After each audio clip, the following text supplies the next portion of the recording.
சட்டமன்ற தேர்தலில் வாக்களிப்பதற்காக சொந்த ஊர்களுக்கு சென்ற மக்கள் மீண்டும் சென்னை உள்ளிட்ட நகரங்களுக்கு திரும்ப ஏதுவாக இன்றும் நாளையும் 14,508 சிறப்பு பேருந்துகள் இயக்கப்படுகின்றன. இது தொடர்பாக அரசு விரைவு போக்குவரத்து கழக மேலாண் இயக்குநர் மோகன் வெளியிட்டுள்ள செய்திக்குறிப்பில், சென்னைக்கு தினசரி இயக்கக்கூடிய 2,092 பேருந்துகளுடன் இன்று கூடுதலாக 1,295 பேருந்துகள் இயக்கப்பட உள்ளதாக தெரிவித்துள்ளார். அதேபோல் கோவை, பெங்களூரு உள்ளிட்ட பிற ஊர்களுக்கு 2,500 சிறப்பு பேருந்துகள் இயக்கப்படும் என கூறப்பட்டுள்ளது. நாளை சென்னைக்கு தினசரி இயக்கக்கூடிய 2,092 பேருந்துகளுடன் 3,184 சிறப்பு பேருந்துகள் இயக்கப்பட உள்ளன. மேலும் கோவை, பெங்களூரு உள்ளிட்ட பிற நகரங்களுக்கு வழக்கமான பேருந்துகளுடன் கூடுதலாக 3,345 சிறப்பு பேருந்துகள் என 2 நாட்களில் மட்டும் மொத்தம் 14,508 பேருந்துகள் இயக்கப்பட உள்ளதாக தெரிவிக்கப்பட்டுள்ளது. கூட்ட நெரிசலை தவிர்க்க www.tnstc.in என்ற இணையதளம் மூலம் பயணிகள் டிக்கெட் முன்பதிவு செய்யலாம் என அரசு போக்குவரத்து கழகம் தெரிவித்துள்ளது. சிவகங்கை மாவட்டம் சிங்கம்புணரி அருகே 5 சிறுமிகளை பாலியல் வன்கொடுமை செய்த வழக்கில் விறகு வெட்டும் தொழிலாளிக்கு 5 தூக்கு தண்டனை விதிக்கப்பட்டுள்ளது. சிங்கம்புணரி அருகே உள்ள மருதிப்பட்டி கிராமத்தைச் சேர்ந்த 49 வயதான விறகு வெட்டும் தொழிலாளி சந்திரன் என்பவர் கடந்த 2023ஆம் ஆண்டிலிருந்து பல்வேறு காலகட்டங்களில் அந்த பகுதிகளைச் சேர்ந்த 10 வயதிற்குட்பட்ட 5 சிறுமிகளை பாலியல் வன்கொடுமை செய்ததாக கூறப்படுகிறது. இதுகுறித்து பாதிக்கப்பட்ட ஒரு சிறுமியின் தந்தை கடந்த 2024ஆம் ஆண்டு திருப்பத்தூர் அனைத்து மகளிர் காவல் நிலையத்தில் புகார் செய்திருக்கிறார். போலீசார் நடத்திய விசாரணையில் சந்திரன் இதேபோல மேலும் 4 சிறுமிகளை பாலியல் வன்கொடுமை செய்தது அம்பலமானது. இதனையடுத்து அவரை கைது செய்து மதுரை மத்திய சிறையில் அடைத்தனர். இது தொடர்பான வழக்கு சிவகங்கையில் உள்ள போக்சோ நீதிமன்றத்தில் நடைபெற்று வந்தது. இந்நிலையில் வழக்கை விசாரித்த போக்சோ விரைவு நீதிமன்ற நீதிபதி கோகுல் முருகன் குற்றம் சாட்டப்பட்ட சந்திரனுக்கு 5 மரண தண்டனை விதித்து தீர்ப்பளித்திருக்கிறார். 5 சிறுமிகளை பாலியல் வன்கொடுமை செய்த குற்றத்திற்கு தனித்தனியாக இந்த தண்டனை விதிக்கப்பட்டது. நீதிபதி தீர்ப்பு கூறியதுடன் பேனாவின் முனையை உடைத்து தூக்கி எறிந்தார். மேலும் பாதிக்கப்பட்ட 5 சிறுமிக்கும் தமிழக அரசு தலா 7 லட்சம் ரூபாய் இழப்பீடு வழங்க உத்தரவிட்டார்.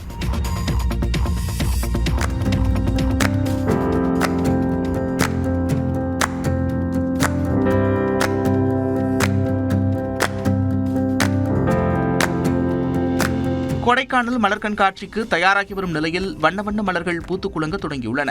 தமிழ்நாட்டின் பெரும்பாலான மாவட்டங்களில் நாளுக்கு நாள் வெயில் வாட்டி வருகிறது. இதனால் கொடைக்கானலில் நிலவும் இதமான சூழலை அனுபவிக்க சுற்றுலா பயணிகளின் வருகை அதிகரித்துள்ளது. பள்ளிகளுக்கு கோடை விடுமுறையும் அளிக்கப்பட்டிருக்கும் நிலையில் குடும்பமாக கொடைக்கானல் வர தொடங்கியுள்ளன. இதனிடையே நகரின் மையப்பகுதியில் அமைந்துள்ள பிரயன் பூங்கா 63வது மலர் கண்காட்சிக்காக தயாராகி வருகிறது. குறிப்பாக ஃபேன்சி, டெலியா, பாஃபி, அஸ்டோமரியா, சால்வியா, மேரிகோல்டு உள்ளிட்ட மலர் வகைகள் மலர்படுகையில் பூக்கத் தொடங்கியிருப்பதால் சுற்றுலா பயணிகளை வெகுவாக கவர்ந்து வருகிறது. வளிமண்டல கீழடுக்கு சுழற்சி காரணமாக தமிழ்நாட்டில் கடலோர மாவட்டங்களில் 5 நாட்களுக்கு மழைக்கு வாய்ப்புள்ளதாக வானிலை ஆய்வு மையம் தெரிவித்துள்ளது. இதுகுறித்து வானிலை ஆய்வு மையம் வெளியிட்டுள்ள அறிக்கையில், இன்று முதல் வரும் 28ஆம் தேதி வரை மேற்கு தொடர்ச்சி மலை மாவட்டங்கள், தென் தமிழக கடலோர மாவட்டங்களில் மிதமான மழை பெய்யக்கூடும் என கூறியுள்ளது. வரும் 29 மற்றும் 30 ஆகிய தேதிகளில் தமிழகம், புதுச்சேரி மற்றும் காரைக்காலில் மிதமான மழை பெய்யும் என்றும் வானிலை ஆய்வு மையம் கணித்துள்ளது. அதேவேளையில் தமிழ்நாட்டின் உள் மாவட்டங்களில் அதிகபட்ச வெப்பநிலை 3 டிகிரி செல்சியஸ் வரை அதிகமாக இருக்கக்கூடும் என்றும், அதிக வெப்பநிலையும் அதிக ஈரப்பதமும் இருப்பதால் கடலோர தமிழகத்தில் அசௌகரியம் ஏற்படலாம் எனவும் தெரிவித்துள்ளது. சென்னை மற்றும் புறநகர் பகுதிகளில் வானம் மேகமூட்டத்துடன் காணப்படும் என்றும் வானிலை ஆய்வு மையம் கூறியுள்ளது. சாத்தான்குளம் தந்தை மகன் கொலை வழக்கில் தூக்கு தண்டனை விதிக்கப்பட்ட 9 பேரும் மேல்முறையீடு செய்ய உயர்நீதிமன்ற மதுரை கிளை அவகாசம் வழங்கி உத்தரவிட்டுள்ளது. தூத்துக்குடி மாவட்டம் சாத்தான்குளத்தை சேர்ந்த தந்தை ஜெயராஜ், மகன் பென்னிக்ஸ் ஆகியோர் கடந்த 2020ஆம் ஆண்டு காவல்துறை விசாரணையின் போது கொல்லப்பட்டனர். இந்த வழக்கில் காவல் ஆய்வாளர் ஸ்ரீதர், சார்பு ஆய்வாளர்கள் பாலகிருஷ்ணன், ரகு கணேஷ் உள்ளிட்ட 9 காவலர்கள் கைது செய்யப்பட்டு மதுரை மத்திய சிறையில் அடைக்கப்பட்டுள்ளனர். இந்த வழக்கின் முழு விசாரணையும் நிறைவடைந்ததை அடுத்து குற்றம் சாட்டப்பட்ட 9 பேருக்கும் இரட்டை தூக்கு தண்டனை விதிக்கப்பட்டது. இந்நிலையில் தூக்கு தண்டனையை உறுதி செய்ய கோரி தமிழக அரசு உயர்நீதிமன்ற மதுரை கிளையில் மனு தாக்கல் செய்தது. அப்போது குற்றவாளிகள் 9 பேரும் சிறையில் இருந்து வீடியோ கான்பரன்ஸ் வாயிலாக ஆஜர்படுத்தப்பட்டனர். அப்போது தங்களுக்கு விதிக்கப்பட்ட தூக்கு தண்டனையை எதிர்த்து மேல்முறையீட்டு மனு தாக்கல் செய்ய கால அவகாசம் வழங்கி விசாரணையை 30ஆம் தேதிக்கு ஒத்திவைத்து நீதிபதிகள் உத்தரவிட்டனர். தேர்தல் மற்றும் அரசியல் தொடர்பான செய்திகளை பார்க்கலாம். சட்டமன்ற தேர்தலில் சென்னையில் மட்டும் 4,71,000 பேர் வாக்களிக்கவில்லை என்ற தகவல் வெளியாகியுள்ளது. தமிழ்நாடு சட்டமன்ற தேர்தலுக்கான வாக்குப்பதிவு நேற்று முன்தினம் விறுவிறுப்பாக நடைபெற்ற நிலையில் சென்னையில் உள்ள 16 தொகுதிகளில் மொத்தமாக 83.71% வாக்குகள் பதிவாகின. மொத்தமுள்ள 28,93,505 வாக்காளர்களில் 24,22,000 பேர் தேர்தல் நாளில் வாக்களித்தனர். அதன்படி 4,71,000 பேர் வாக்களிக்கவில்லை என்பது தெரியவந்துள்ளது. இதில் ஆண் வாக்காளர்களில் 2,48,000 பேரும், பெண் வாக்காளர்களில் 2,22,000 பேரும் தங்களது வாக்கை செலுத்தவில்லை என தெரியவந்துள்ளது. 2021 சட்டசபை தேர்தலில் சென்னையில் 59.6% வாக்குகள் பதிவான நிலையில் தற்போது 83.71% வாக்குகள் பதிவாகி இருப்பது குறிப்பிடத்தக்கது.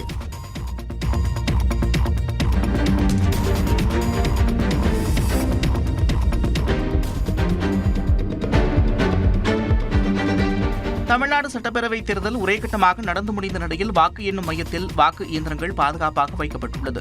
பெரம்பலூர் மாவட்டத்தில் பயன்படுத்தப்பட்ட வாக்குப்பதிவு இயந்திரங்கள் அரசியல் கட்சி முகவர்கள், தேர்தல் பார்வையாளர்கள், தேர்தல் நடத்தும் அலுவலர்கள் முன்னிலையில் சீல் வைக்கப்பட்டு வாக்கு எண்ணிக்கை மையமான தனியார் பள்ளியில் வைக்கப்பட்டன. சிவகங்கை மாவட்டத்தில் உள்ள 4 தொகுதிகளில் பயன்படுத்தப்பட்ட வாக்குப்பதிவு இயந்திரங்கள் வைக்கப்பட்டுள்ள பாதுகாப்பு அறைகளுக்கு தேர்தல் பார்வையாளர் ஷாமா பிரவீன், மாவட்ட ஆட்சியர் புர்குடி தலைமையில் வேட்பாளர்கள் முகவர்கள் முன்னிலையில் சீல் வைக்கப்பட்டன. அங்கு துப்பாக்கி ஏந்திய மத்திய பாதுகாப்பு படையினர் மற்றும் தமிழ்நாடு காவல்துறை பாதுகாப்பு போடப்பட்டுள்ளது. இதேபோல தஞ்சை, கடலூர் மாவட்டங்களிலும் வாக்குப்பதிவு இயந்திரங்கள் பாதுகாப்பாக வைக்கப்பட்டுள்ளன. கிருஷ்ணகிரி மாவட்டத்தில் உள்ள 6 சட்டமன்ற தொகுதிகளில் வாக்குப்பதிவு இயந்திரங்கள் பாதுகாப்பு அறையில் வைக்கப்பட்டு தேர்தல் பார்வையாளர் மற்றும் மாவட்ட ஆட்சியர் தினேஷ்குமார் முன்னிலையில் சீல் வைக்கப்பட்டது. காஞ்சிபுரம், விழுப்புரம், திருவண்ணாமலை உள்ளிட்ட மாவட்டங்களிலும் வாக்கு எண்ணும் மையங்களில் துப்பாக்கி ஏந்திய துணை ராணுவ படையினர் பாதுகாப்பு பணிகளில் ஈடுபடுத்தப்பட்டனர்.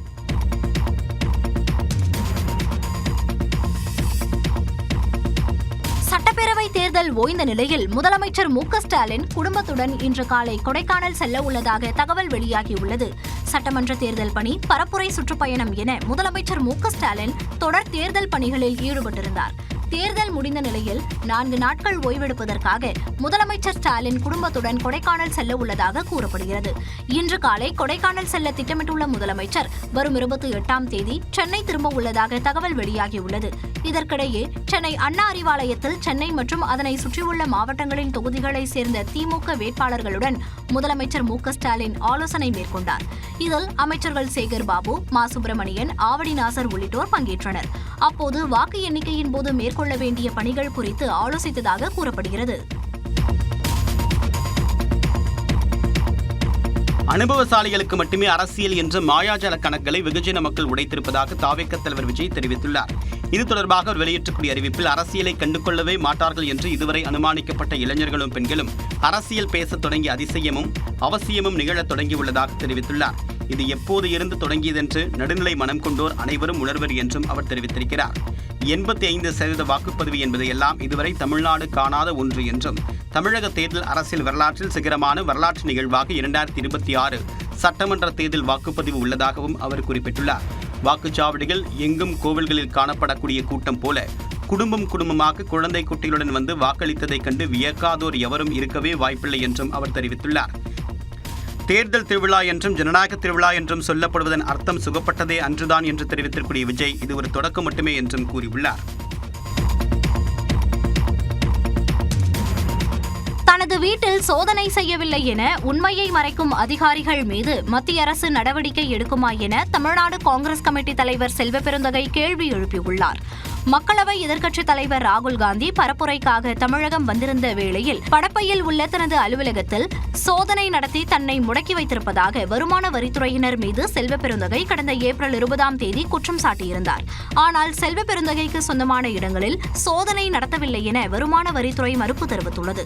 இந்த நிலையில் சென்னை சத்தியமூர்த்தி பவனில் செய்தியாளர்களை சந்தித்த செல்வபெருந்தகை வருமான வரித்துறையினர் சோதனை நடத்தியதற்கான ஆதாரமாக புகைப்படத்தை வெளியிட்டார். இந்த ஹராஸ்மெண்ட் எதுக்கு? இதை கேட்டா புகார் கொடுக்கறாங்க. நான் அப்படிலாம் பண்ணல. இவர் உண்மைக்கு புறமான செய்தியை பதிவு பண்றாரு. தேர்தல் நேரத்தில் எதுக்கு இவ்வளவு அச்சுறுத்தல்? தேர்தல் நேரத்தில் இது மாதிரி ஏன் பயன்படுத்துறீங்க? என்ன எடுத்தீங்க? எல்லாத்துக்கும் விடை இருக்கு. அதிமுக மற்றும் அதன் கூட்டணி கட்சி வேட்பாளர்களுக்கு சொந்தமான இடங்களில் நடத்தப்பட்ட சோதனை குறித்து வருமான வரித்துறை வெள்ளை அறிக்கை வெளியிட வேண்டும் என்றும் வலியுறுத்தியுள்ளார். பாஜகவில் இணைந்த ஆம் ஆத்மி எம்பி ராகவ் சத்தா, மேற்கு வங்கத்தில் பிரதமர் மோடி பரப்புரை, IPL தொடரில் பெங்களூரு அணி வெற்றி உள்ளிட்ட செய்திகளை டாப் 5 இந்தியா பகுதியில் பார்க்கலாம். ஒரு பெண்ணை, குறிப்பாக சிறுமியை, அவரது விருப்பத்தை மீறி குழந்தையை கருவில் சுமக்க எந்த ஒரு நீதிமன்றமும் கட்டாயப்படுத்த முடியாது என உச்சநீதிமன்றம் தீர்ப்பளித்துள்ளது. இது தொடர்பான வழக்கை விசாரித்த நீதிபதிகள் PV நாகரத்னா மற்றும் உஜ்ஜல் புயான் ஆகியோர் அடங்கிய அமர்வு 7 மாத கர்ப்பிணியான 15 வயது சிறுமிக்கு மருத்துவ ரீதியாக கருவை கலைத்துக் கொள்ள அனுமதி அளித்தது.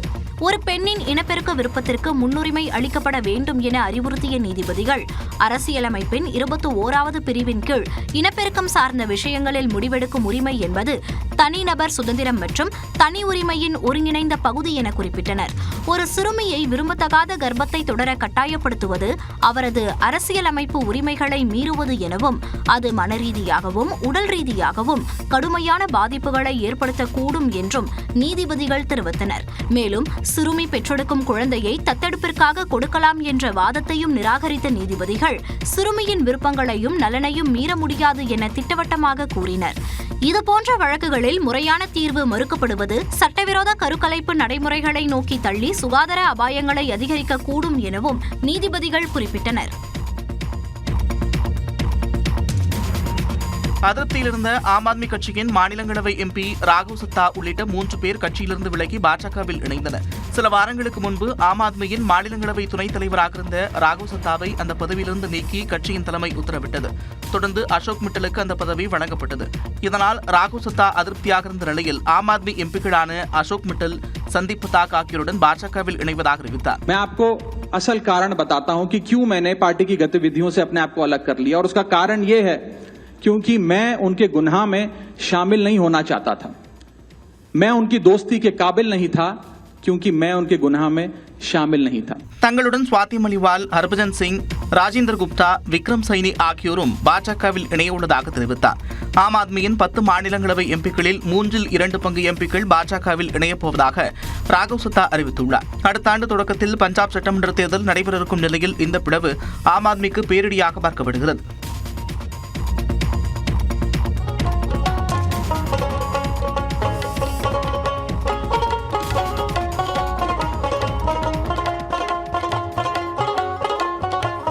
மேற்குவங்க தேர்தல் பரப்புரைக்கு மத்தியில் ஹூக்ளி நதியில் படகு மூலமாக பயணம் செய்த பிரதமர் நரேந்திர மோடி படகோட்டிகளுடன் கலந்துரையாடினார். மேற்குவங்க சட்டப்பேரவைத் தேர்தலுக்கான முதற்கட்ட வாக்குப்பதிவு வியாழக்கிழமையன்று நடைபெற்று முடிந்தது. இதையடுத்து 2ஆம் கட்ட தேர்தலுக்கான அனல் பறக்கக்கூடிய பரப்புரையில் அரசியல் தலைவர்கள் ஈடுபட்டுள்ளனர். அந்த வகையில் டம்டம் பகுதியில் நடைபெற்ற பொதுக்கூட்டத்தில் பங்கேற்று பேசிய பிரதமர் நரேந்திர மோடி, மேற்குவங்க பெண்களின் கனவுகளை நசுக்க யாரையும் பாஜக அனுமதிக்காது என்றார்.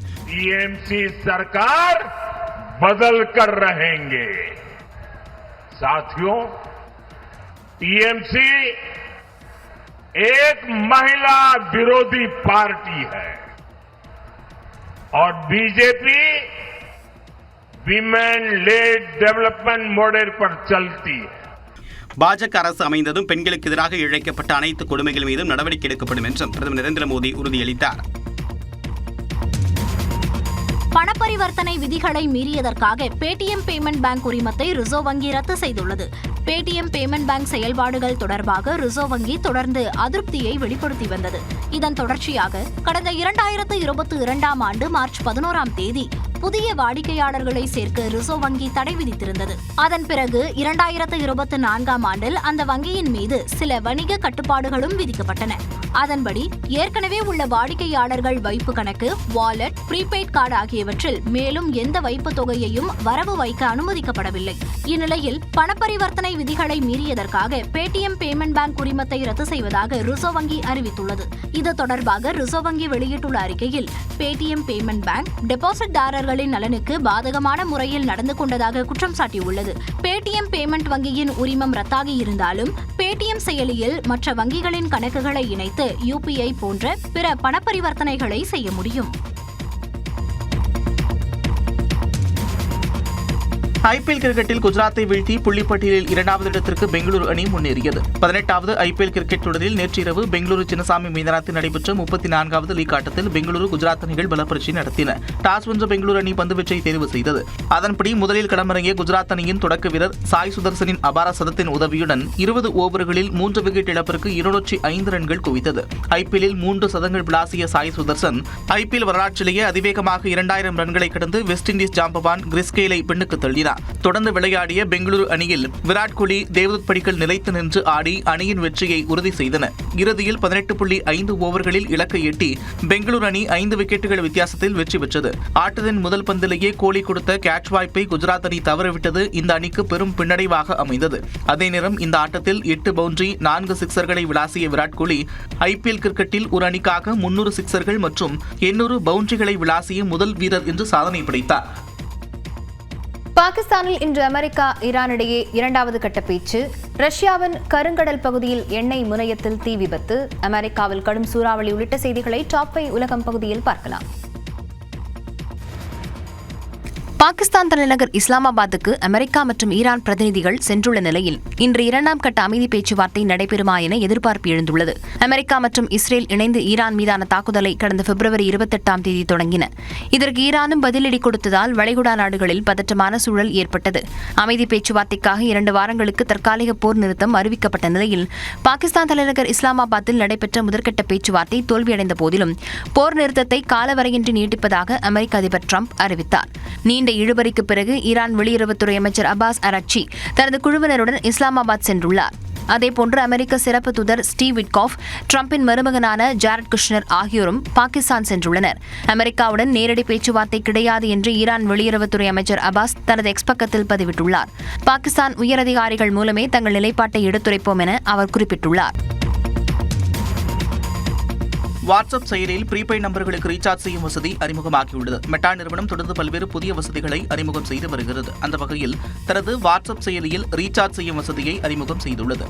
Reliance Jio, Airtel, Vodafone, idea உள்ளிட்ட முன்னணி தொலைத்தொடர்பு நிறுவனங்களுடன் இணைந்து இந்த சேவையை வாட்ஸ்அப் தொடங்கியுள்ளது. குறுஞ்செய்தி அனுப்பும் செயலியாக மட்டுமல்லாமல் ஜிபே, போன்பே போன்று பணப்பரிவர்த்தனை, டிக்கெட் புக்கிங் உள்ளிட்ட சேவைகளை வாட்ஸ்அப்பில் மெட்டா நிறுவனம் கொடுத்து வருகிறது. இந்நிலையில் வாட்ஸ்அப் செயலியின் ஹோம் ஸ்கிரீனில் உள்ள ரூபாய் ஐகானை கிளிக் செய்து செல்போன் ரீசார்ஜ் சேவையை பெற முடியும் என்று தெரிவிக்கப்பட்டுள்ளது. படிப்படியாக இந்த வசதி இந்தியாவில் முழுமையாக அறிமுகம் செய்யப்படும் என்றும் கூறப்படுகிறது.